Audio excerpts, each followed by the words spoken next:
Ковид состојбата во земјава од ден на ден се поалармантна. Кривата на заразени блеска во црвено. Ковид центрите во главниот град преполни. Модуларната болница на инфективно во секој момент е подготвена да ги прими првите пациенти. И на инфективните оделенија ширум земјава се бара и кревет, ама и лекар повеќе. Од здравствените установи од натрешност.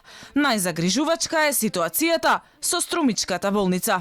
Директорот Наќа Гогов Залфа алармира дека и хирушките оделенија се полни со пациенти заразени со коронавирусот. Меѓу другото, бара лекари и сестри на испомош. Персоналот е малку, имаме персонал кој што е позитивен и се изолирани во домашни услови. Мора, како што е редот, а се снаоѓаме, регрутираме сестри од другите оделенија, така да може да се задоволи бројот кој што ќе одговорат на барањето на инфективно оделение. А во момент се хоспитализирани 33 пациенти.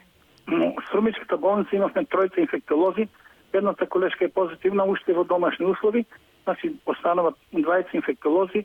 Во следниве месеци Македонија ја очекува уште полоша ковид сценарио со дури 1000 заразени дневно, алармира првиот човек на Комисијата за заразни болести доктор Караџовски. Можеме да очекуваме влошување на состојбата, вие ми рековте 200-300, ја би рекол 500-600, можеме да одиме и до 1000.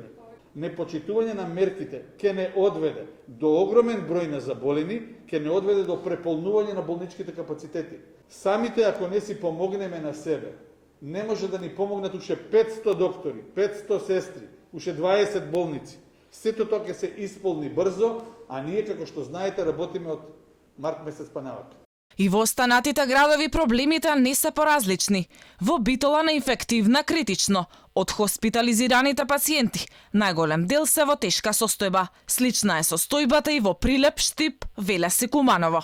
Планот на здравствените власти до октомври во 16 општини низ земјава да има регионални привремени ковид центри пропадна, а за сега постапката за изградба не е ниту започната. Инаку од денеска во битката против COVID-19 се вклучуваат и студентите од 6-та година по општа медицина.